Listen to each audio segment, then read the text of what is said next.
Kilometers the southwest of Kigali, the capital of Rwanda, in Komine Musambira, Prefecture Gitarama, lies a small village known as Muchiranze.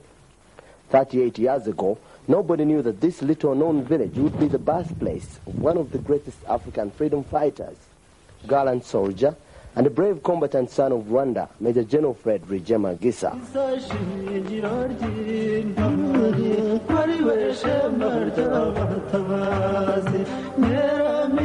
The little small boy Gisa was born of a Christian family in 1957 at the genesis of the much publicized conflict augmented by the selfish colonialists who were starting to tear apart united people who had peacefully lived together for centuries.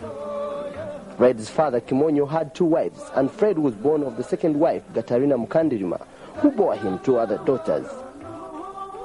Fred's mother recalls very vividly his early childhood. Aho twari dutuye hariya yitwa Mukiranzi niho Fred Rwigema yavukiye, naho kuri iyo nzu n'urutoki n'inturusu, ariko aha hose ni isambu yacu uko ingana, hari family nini, ariko ngira ngo aho navuga yavukiye gusa kubwe ni hariya aho izo nturusu ntoya ziri bitari cyane, bitari ibyo hakurya hagati aho ngaho.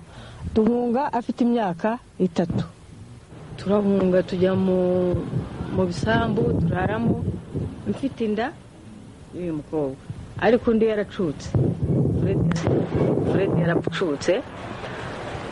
Mu gitondo turahunga, bashenye amazu duhunga, ubwo inka barazitwara, nta nka twahunganye, turagenda tujya ahantu naberetseho misiyoni y'Akamonyi, ngira ngo mwahabonye.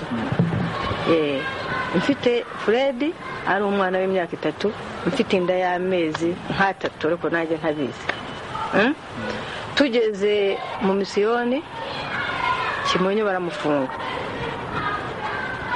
kumufunga bamujyana ahantu ku Kibuye baramufunga, natwe duhungira ahantu hitwa Ikigembe, twamara umwaka Kimonyo afunze. Azize mbese babyo bavuga politiki zuko bavuga ngo batutse mu gihugu ko bari bameze. Noneho ubwo afunguwe tukomeza gushaka kugira ngo tujye mu mahanga, n'abandi benshi ariko baragiye, ariko twe twasigaye ahantu nk'aho bataratera, turasigara. Nyuma Kimonyo afunguwe, ubwo Fred yari umwana utabizi. Nyuma aje abantu baduteranyiriza amafaranga, dushaka imodoka iradupakira, turahunga tugeze ku mupaka wa Uganda.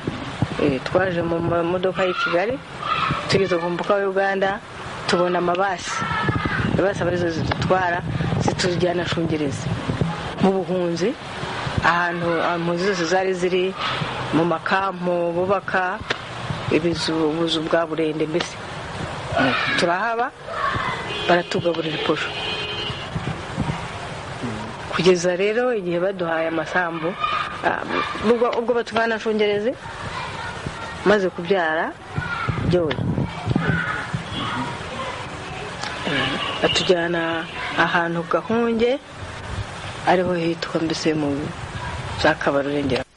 Crossing borders, rivers, hills, and through thick forests, the next destination in Uganda was a place called Kahunge, 54 kilometers to the east of Fort Portal town in the present Chibale district. Here, a reception center was set up to receive and prepare for all the incoming Rwandese refugees. It was a very trying time for a pastoralist family, now without cattle, to start afresh from scratch. They were faced with 3 options. 1, to try and adjust themselves to land cultivation, which they had never tried before. 2. To stoop low, go and look after cows of some pastoralist Ugandans for pay, and option 3 was to get jobs as laborers anywhere available in the country. Well, I first got to know the late Major General Fred Rwigema in 1963 when we met in one of the refugee camps in Uganda where we were both living as refugees. That was at first time in Ankole, in a place called Nshungezi. Then we grew up together in that camp. Then we shifted and went to Toro in another camp in a place called Gahunje near Kamwenje, district headquarters. And all those years we grew up together. We studied together in a primary school. We only separated when I went to senior secondary school in Intare in Mbarara, and later on he went to Mbarara High School. But we were not in the same class in primary. There were some difficulties. We used to face a lot of difficulties in paying school fees and so on and so forth, and many times people used to miss years and were not able to continue the studies straight away. So that's how we had a difference I was a bit ahead of him at the time of during the time of studies, especially in the... Unfortunately, Fred's father died soon after settling in Kahunje, thus leaving the family burden to his wife, who struggled through thick and thin to sustain it.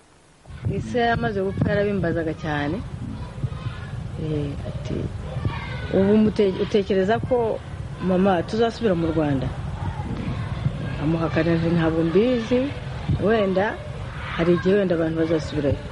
Ati se nk'ubu dukuze tugatekereza kugira ngo dutahe, mwebwe musanga byabanezeza mukiriho tugatahana? Nanjye nkamusubiza ndetse ubu mwabishobora mwebwe?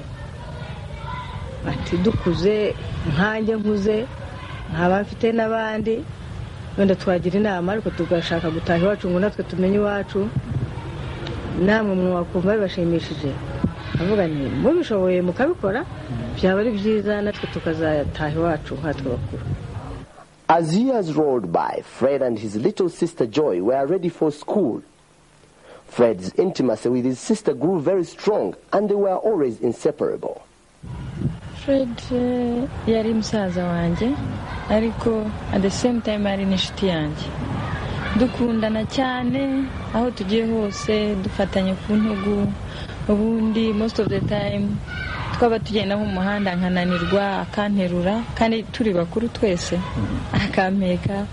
So sinzi ukuntu nabigereranya, ari umusaza w'umuntu ari n'inshuti, numvaga byose ari kimwe, kuko naramukundaga bituma na twembi twumvikana ku bintu byose twakoraga. Ari ukubeshya tukabeshya hamwe, ari kuvugisha ukuri tukavugisha ukuri hamwe, yaba arize nanjye nkarira, n'abandize akababara ko bankubise, bamukubise nanjye nkababara. I remember one time papa yaramukubise yakoze amakosa, nsanze yamukubise kandi ari igihe wamureze. Yes, hari ibyo yari yakoze ndamurega, mureze papa aramukubita aramuhana nk'abandi bana, ariko yararize ari igihe umureze ndatangira nanjye ndarira. So my father got okay, umuregeye iki sasa ko umukubise kandi ukarira. So nicyo cyerekanaga ko turi inshuti cyane. The only primary school set up for the refugees, known as Mpanga Primary School, was located 7 kilometers from the refugee camps. The school still stands as a testimony but has been upgraded. It was here that Fred did his primary education from 1965 up to 1972, at the end of which he performed very well and was offered a place at one of the best secondary schools in Uganda, Mbarara High School, in 1973.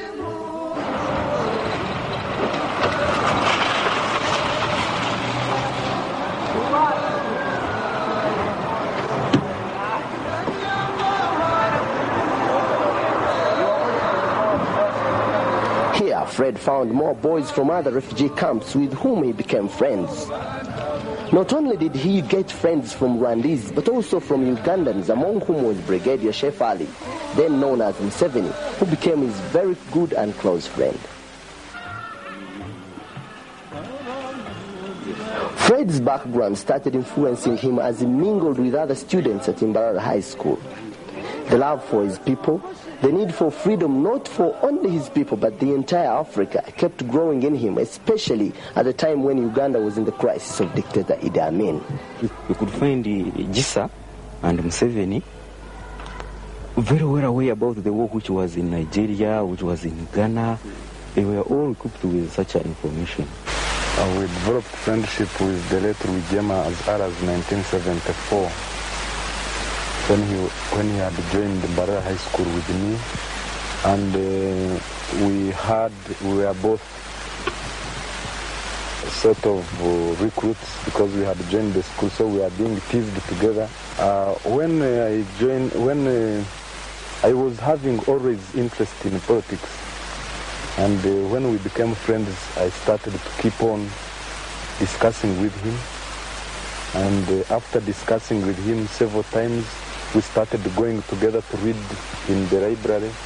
And this is how we together developed this spirit of, because we used to read Fred Rwigema books and other liberation literature. And by so doing, we started to have, including, say, poems. Because I remember before we left for Tanzania, or Mozambique for that matter, we were both reading a poem which was coming from a book called When the Bullets Begin to Flower. And this poem was that poem which made us to go, which we went and read together in the library, was saying that it is not what you want or what I want, but what the nation wants. And through this we developed confidence to leave and go to join the revolution. I recall one incident when he used to move with another man who is Chef Ali, and by name now is called Museveni. By then he was Museveni.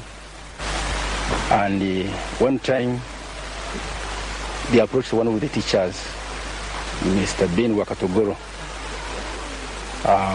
They said they wanted to address members of staff. And the man, he wondered what these young men wanted to tell the members of staff. So he approached us in the staff at break time. He said, I have young men who would like to talk to you. So the members of staff said, okay, if they have anything, tell us. Let's admit them in the staff room. So these young men, that is Gisa, as he was called, he was allowed in the staff room with Museveni to come in the staff room and address us. So they started talking. By that time, I think that's when Mao Zedong had died in China. And in Uganda, the Archbishop had been killed, the Anglican Archbishop Janan Ruum. So these young men, when they came, they said, the country, they said the world has lost a big man, a very important man, who was fighting for freedom in China. And then they started talking about, about the French Revolution. They said these people, they rose and fought. These people were oppressing them in France. And then they said, we Ugandans, what are we doing? Why can't we rise and fight Amin? So when they started talking about that, we are scared. Because by that time, we had this intelligence. Could be members of staff even, and then with the students. So we are scared of what we are saying. We ran away from the staff room. And we left those young men there. And after we had left, they also went out. And the following day, we heard they had left the school. Fred and his friends' destination was none other than Tanzania, then the base of Pan-Africanism. Here, young Pan-Africanists converged to undergo military training with the aim of totally liberating Africa.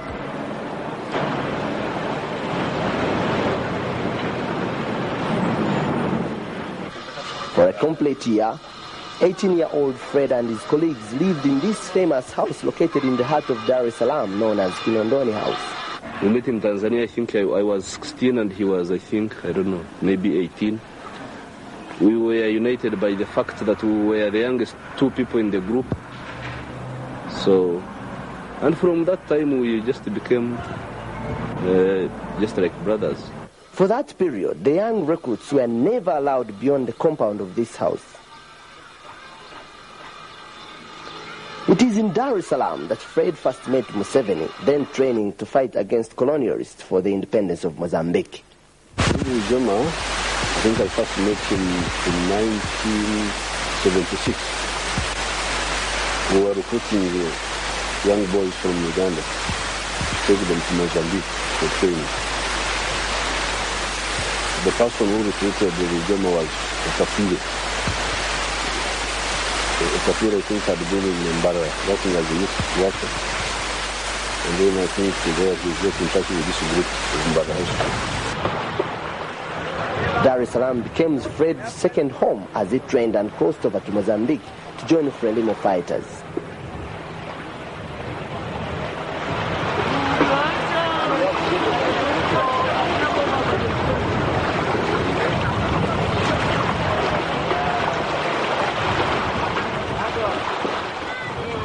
After a period when we had not been together, I learned that actually I got the news from his mother when I went back for holidays. When I went home for holidays, the mother told me that Fred had disappeared. They did not know where he was. Actually, the story was they thought he had died, because when he was going, he never told them. He never told me, because we were even not in touch at that time. So this was over a long period. Nobody knew where he was. Most of the time we stayed in Mozambique, in a place called Montiquez, which is in Cabo Delgado province. At the beginning, the life was not easy because we were starving. We did not have enough food. I don't know whether this was part of the training, but it later on made us be firm. So the life there was good because we were being trained, we had hope, we were being politicized and all this. Fred's determination to liberate his people, let alone the entire Africa, did not end with the independence of Mozambique. The experience he acquired later became very instrumental in the struggle against fascist Idi Amin in Uganda under Fronasa led by Yoweri Museveni. The struggle which saw the fall of Idi Amin in 1979 was but just a preparation for what was later to be yet another bigger one, led by Museveni against dictator Milton Obote. The war, which basically started in Luwero Triangle, central Uganda, spread like bushfire as Fred initially took charge of commanding fighters in the western part of Uganda. This gave Fred a chance to be in touch with his mother again. 1985, we were together when the forces moved from Luwero Triangle and went to the mountains, Urenzoro Mountains. That was another time we happened to operate together. So during the movement to the mountains, in the different battles that we fought on the way as we were going, it was very clear he performed very well as a very good commander in the different operations he used to carry out, even when we had reached the mountains. With the crushing of the remnant of the defeated military junta soldiers and the total liberation of Uganda, Fred earned himself the post of Deputy Army Commander of the NRA. Fred Rwigema, Major General.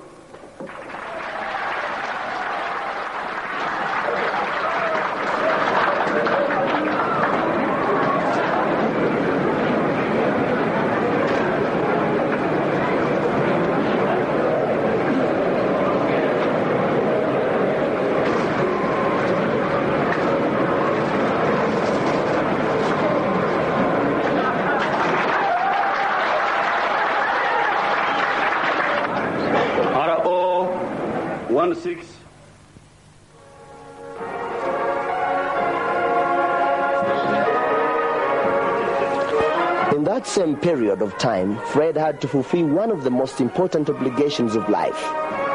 Fred had chosen himself a young, beautiful partner, Jeanette. In 1989, in a colorful ceremony, Fred laid his best half to the altar at Namirembe Cathedral and pronounced, "I will," before a fully packed church.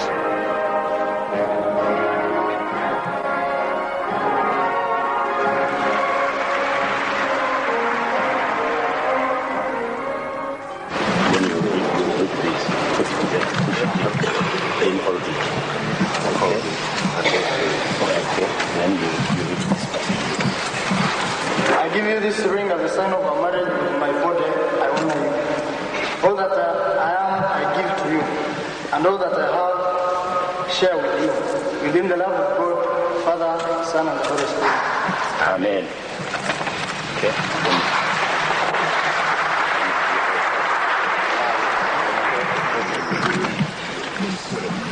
This one. Janet, you better turn.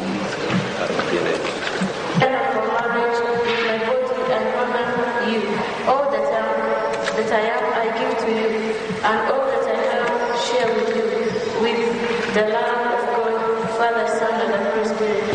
Amen.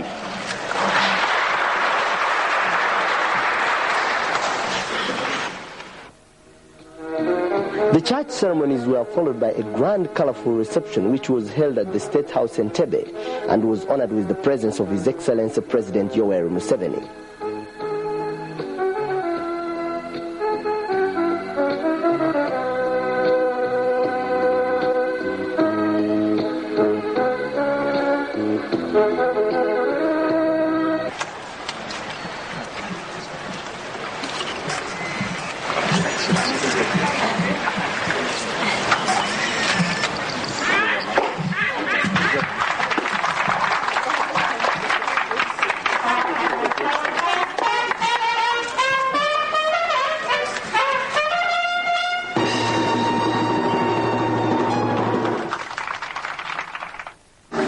The reception was followed by the evening of jubilation at a friend's residence in one of the residential areas in the outskirts of Kampala.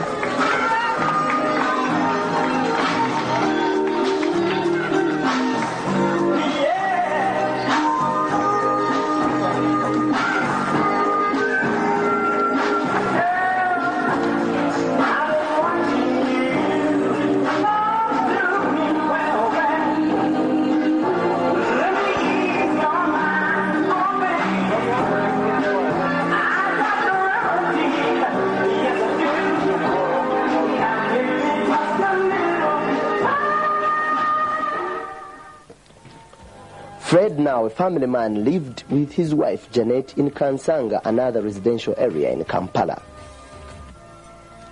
Fred's love for children was rewarded with the couple being blessed with 2 children. The eldest boy, Junior Gisa Rugamba, and the youngest sweet little girl, Teta Gisa Tracy.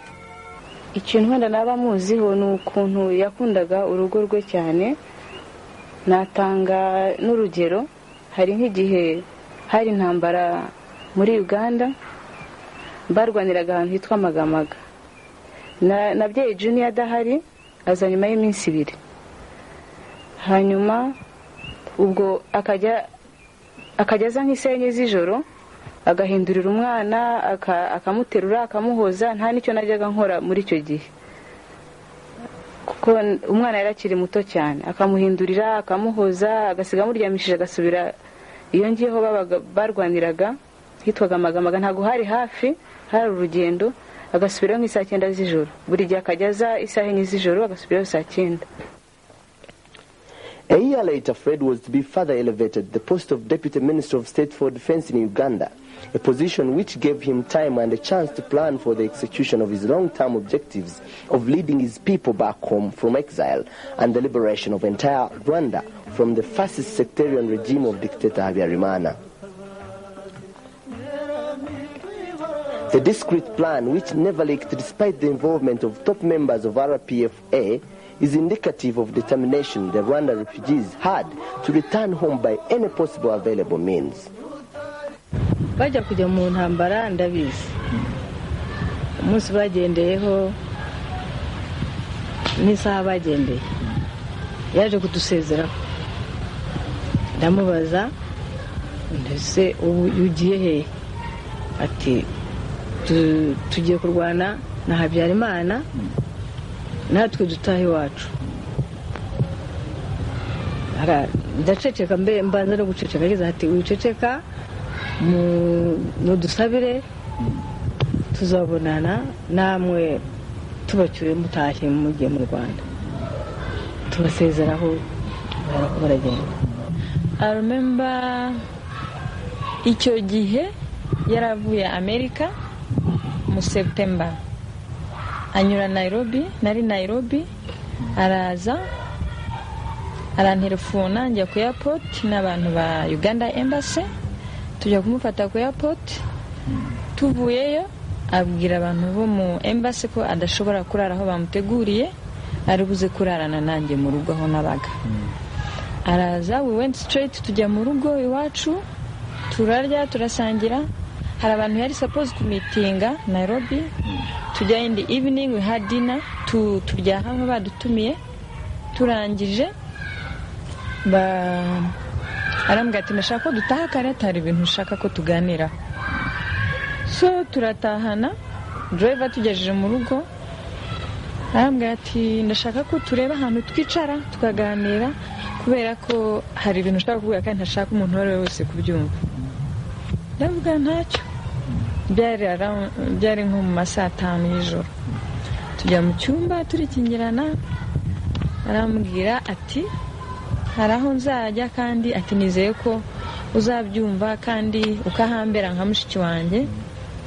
Ati ndabizi kuri very hard working woman.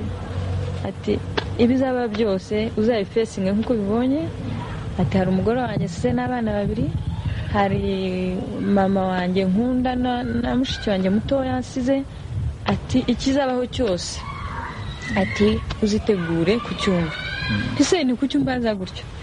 Ati ndabikubwira gusa ati sishaka ko bizaguca intege. Ati dushobora gutaha anytime tukajya mu Rwanda. Avuze mu Rwanda avuga murashaka se kujya kurwana? Arambwira ati bishobotse. Ati dushobora gupfa cyangwa se dushobora gukira. Inkuru yo gutera u Rwanda ubwo nari mfite umwana teta yari afite iminsi 7.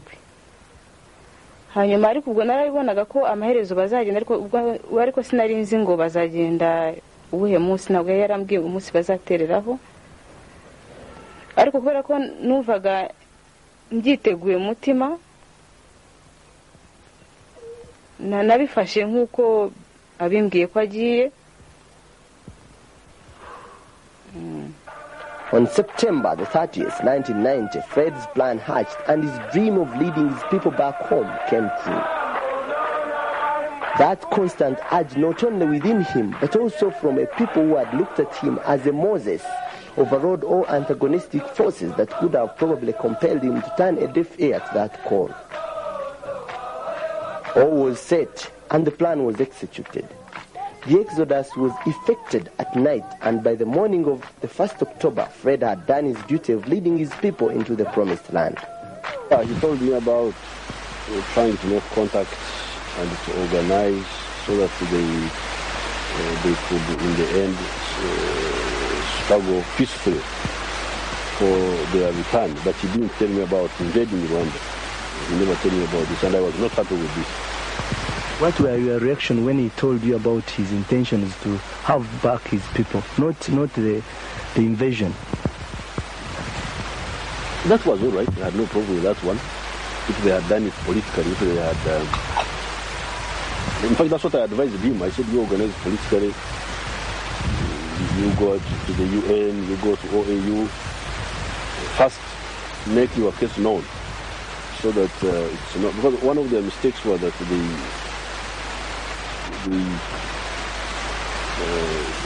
sort of ambushed international opinion.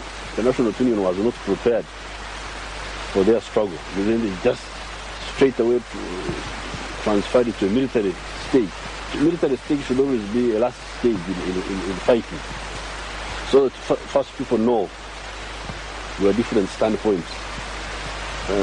Now these boys did not exhaust that. That was one of their mistakes. They just misused our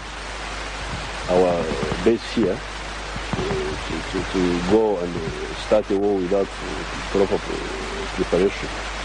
So we're not happy with that.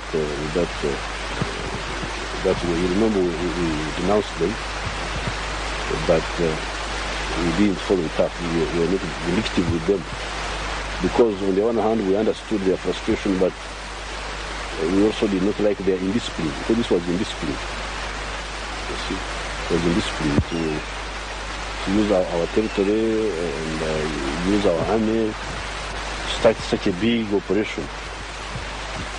Was very irresponsible for them. The crossing point was the small border town of Kajitumba.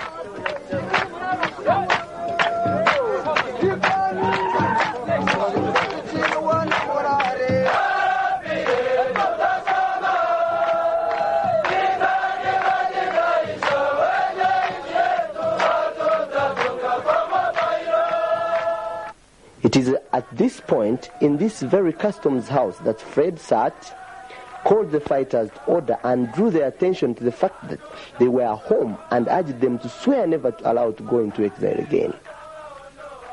For the first time after 34 years, Fred was back home, this time old enough to understand the feelings of being a Rwanda citizen in his country, Rwanda.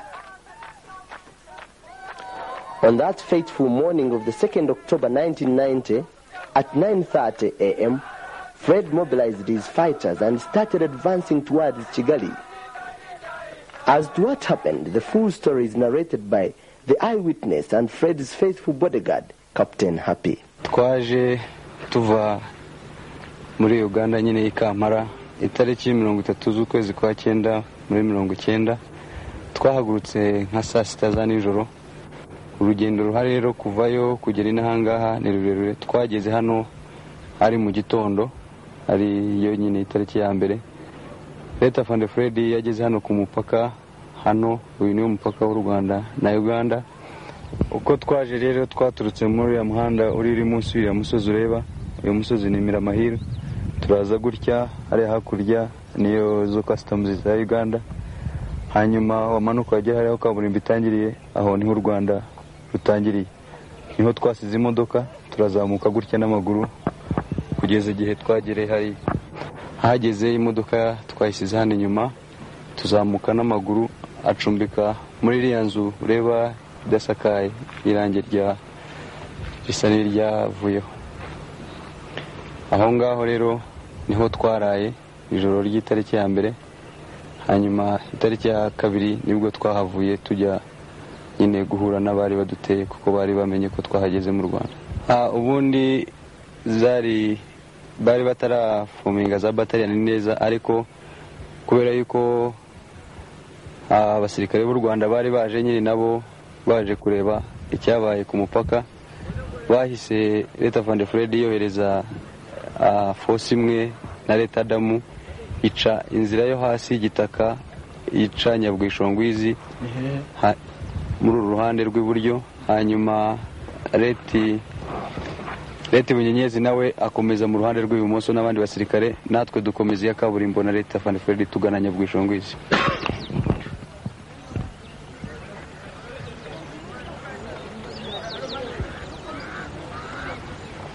Muri iyi nzira turagenda duca munsi ya rutoki, niho twatangiye twurira uriya musozi wa Nyabwishongwizi nyine ureba, tuzamuka muri ako kayira ureba tugera hejuru hariya ku gati, niho twahagaze hejuru yaho.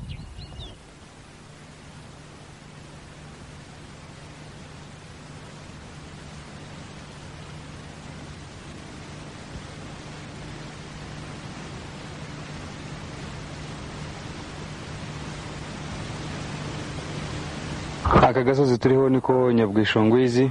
Hanyuma hariya hepfo bareba n'Akagera, niko kagabanya u Rwanda na Tanzania. Niho abasirikare ba Leta Bunyenyezi bari abareta demo aho bari bungubu ni nyuma y'umusozi ntiwababona. Hanyuma adui yaturutse muri kaburimbo hariya ureba hageze nk'inka hakurya mu ikona rya kabiri. Adui niho yaturutse azana kajipe, ageze hano mu ikona rya kabiri, hano ureba hasi hageze nk'umugabo uri ku igare, niho yahagaritse akamodoka ke, natwe twari tumaze gutunguka inyuma hano ku musozi aho turi bugere hano inyuma gatoya. Hano turi ni aho Adu yari ahagaze ajya kurasa nyine. Bareba kari hagati kari hejuru y'umusozi kari gatoya, n'ubu ngubu nuko cyakuze cyane, ubundi kari gatoya cyane, niho twari dutungutse. Adu yari hano abonye dutungutse ari hejuru ku gasozi, nibwo yarasaga ayo masasu nyine yarashe makeya, havuyemo rimwe ryafashe Leta Van Fred. Leta Van Fred yari yicaye kuri iryo buye, nuko Adu aturutse hakurya hariya aho nakweretse mu muhanda wa kaburimbo, nuko arahaguruka yavuze ko ati Adu yamekuja, nicyo yavuze. Hanyuma intambara yatangiye, nuko atubonye Adu yatubonye hano ku musozi yarashe ayo masasu make nakubwiye, rimwe niryo ryafashe Leta Van Fred nkano mu gahanga. Nicyo kitwemeza yuko no kugira ngo tuvuge yuko atari twari target ya Adu, nukubera yuko nyine ryamufashe hano ku gahanga wenda kwegera ku musatsi, niryo sasu ryamufashe, kubera yuko yari na muremure yadusumbaga, ariko kugira ngo yari yicaye ntago iryo sasu riba ryaramufashe, ko twese twari duhari, ariko nta wundi muntu wigeze hakomerekera aho ngaho twari turi. Nuko amaje kuraswa twabonye ko yavuze ko ati Adu yamenipiga, noneho tubona acitse intege aricara hasi, turamufata twagerageje kumubaza icyo abaye, ariko ntiyashoboye kuvuga irindi jambo.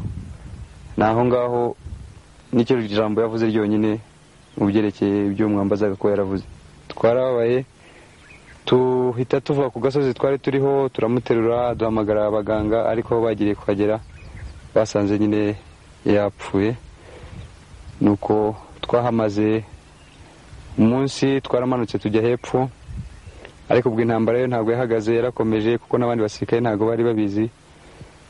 Dukomeza no kubisha kugeza igihe nyine abakuru bacu baje kubibwira abasirikare bose, kuko nta muntu wari ubizi.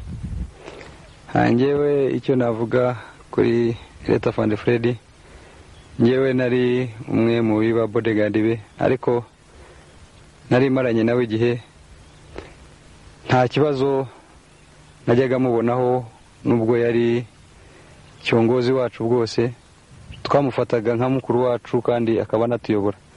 Tugeze mu Rwanda rero cyatubabaje cyane, twari tururayemo rimwe itariki ya 2 nyine ubwo yapfaga, nta kintu yatubwiye, nta n'icyo yabwiye abandi basirikare twari twazanye mu Rwanda. Njyewe amagambo navuga nsezerera kuri Leta Van Fred nuko Imana yamuha iruhuko ridashira, nibyo navuga gusa, nta kindi nasubiza. Nabyakiriye ko byari ngombwa yuko kugira ngo wenda umuntu ajya kurwana yiteguye gupfa cyangwa gukira, kuko ari twarwaniraga ngo dutahe nabo batahe iwabo, ngo bo kuzahera mu mahanga. Navuze ngo nibyo Imana imuha iruhuko ridashira, nanjye mbikomeza mvuga ngo cyokora Imana idufashe urugamba yatangiye kururwana rwo kudasubira inyuma, tuzatahe iwacu Rwanda. Bantelefone around 3 o'clock nijoro. I remember n'umugore wa telefone arambwira ati Joy, ati nizeye ko udacika umugongo, atariko ati Fred yapfuye, ati kandi ati turagushaka kugomba kuzi inaha ejo mu gitondo. Of course ako kanya nari ndyamye, cika intege, mera nabi. Nka saa 10 narenjinga, ntangira ntekereza ukuntu ushaka kugenda, iba ngiye mu Rwanda, iba ngiye Uganda, ntabwo narenza ahonye, kuko numvaga ko ngomba kujya mu Rwanda, bishobotse nagenda mu Rwanda nkanareba naho yapfiriye naho bamuhambiye. Mu gitondo cya kare mfata indege, nari mfite ticket nza Kampala, ngumana na mama nkuko bisanzwe nyine, agahinda tukagumamo. Inkuru nayimenye nijoro,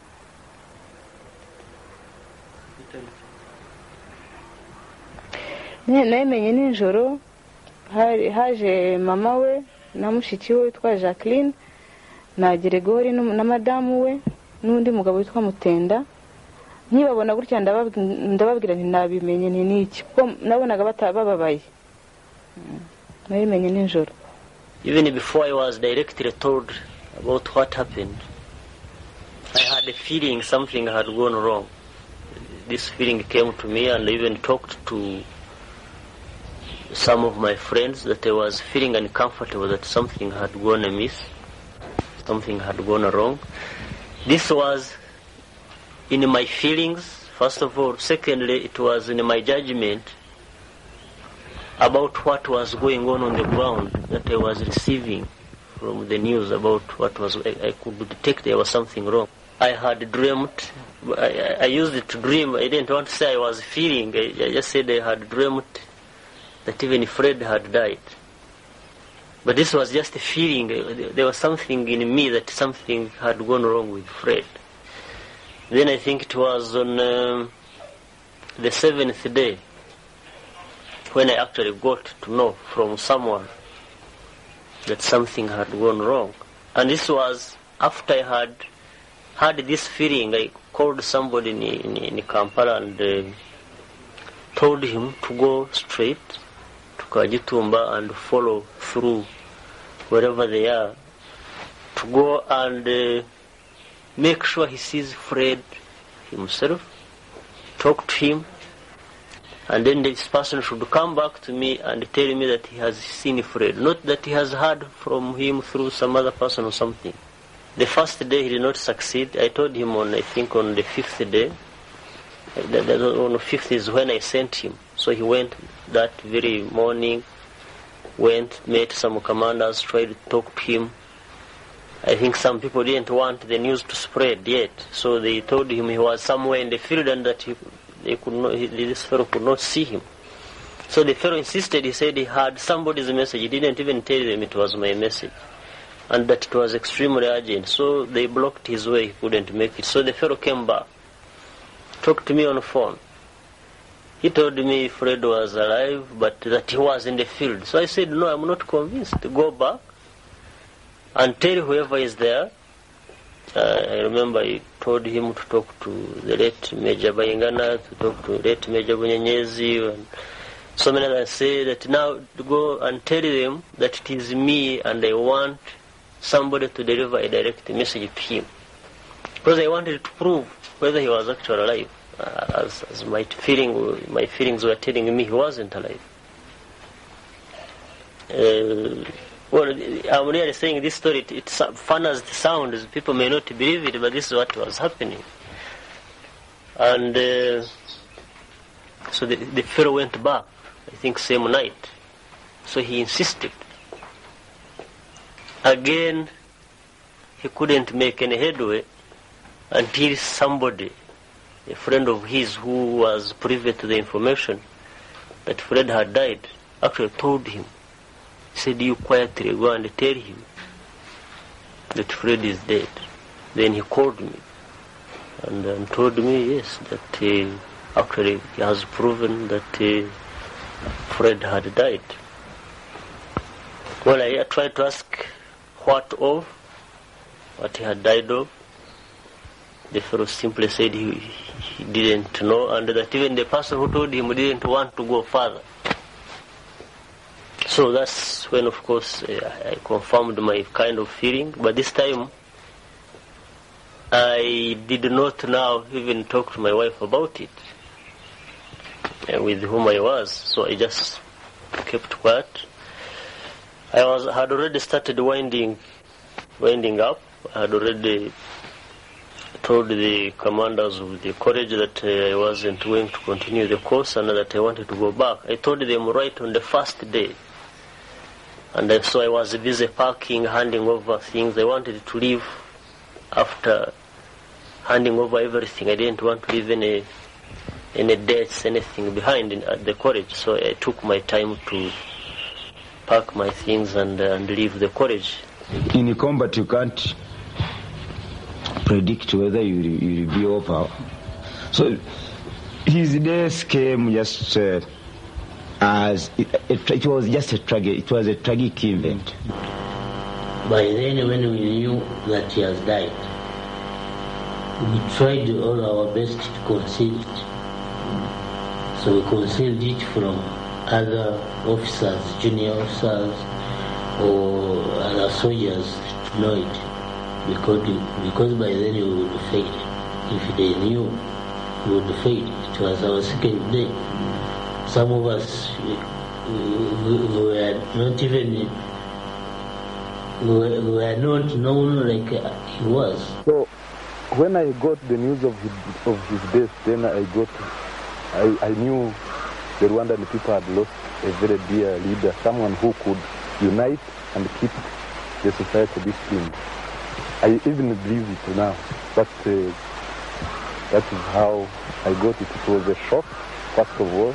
Secondly, I knew the people had lost a person who could unite people more and who was a strict disciplinarian.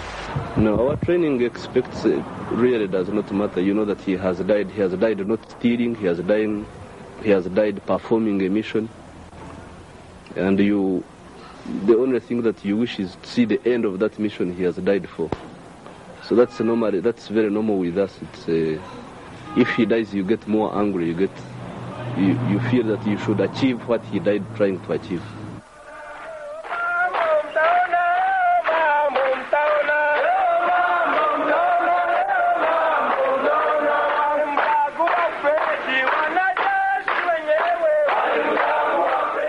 And that was the end of Fred, but not the end of the struggle.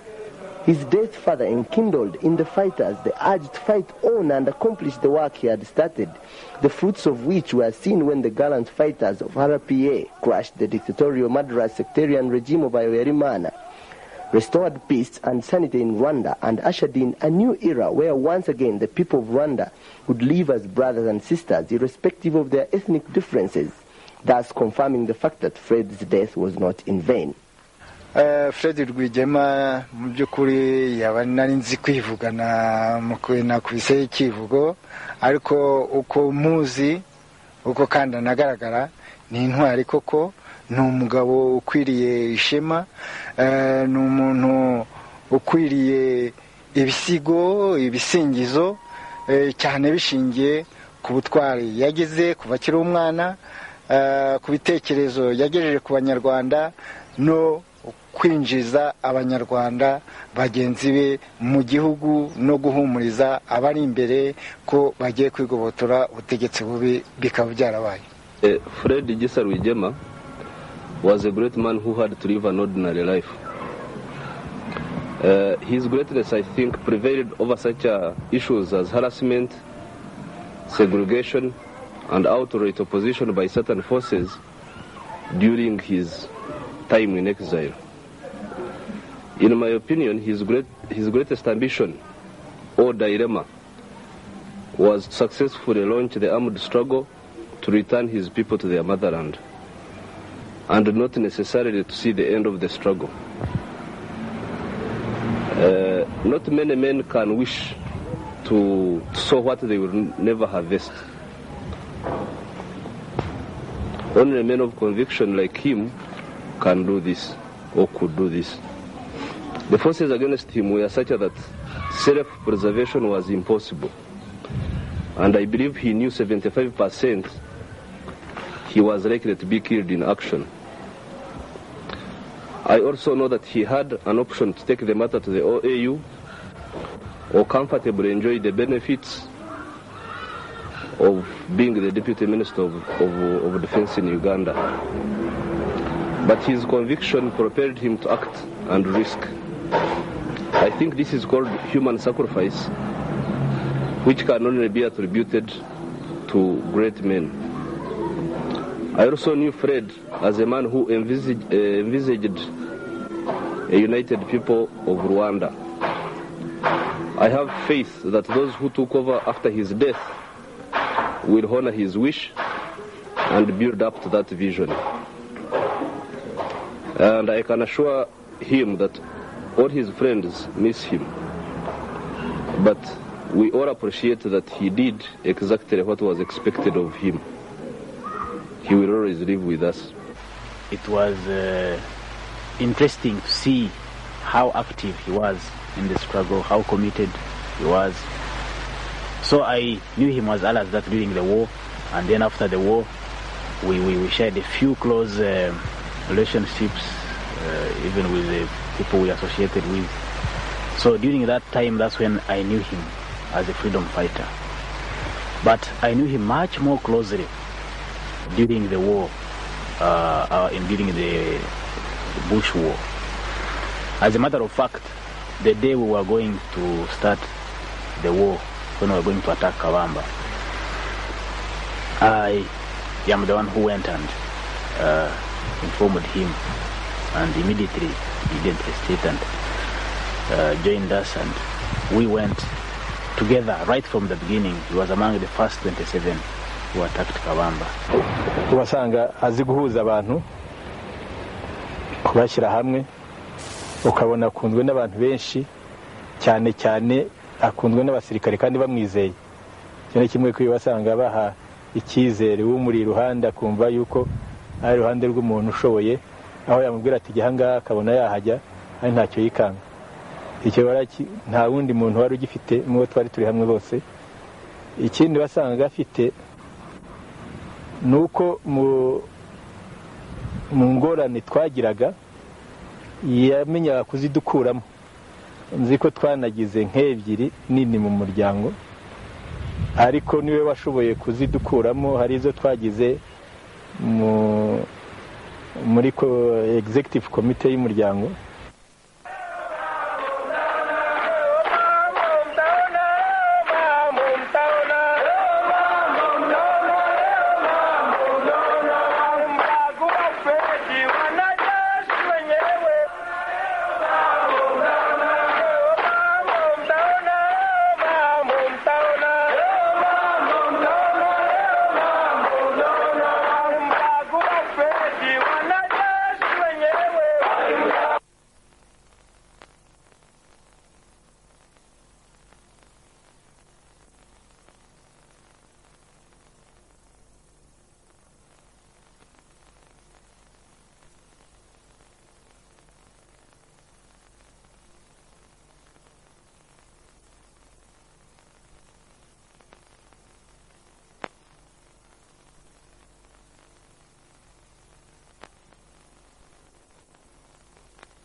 Uganda is independent.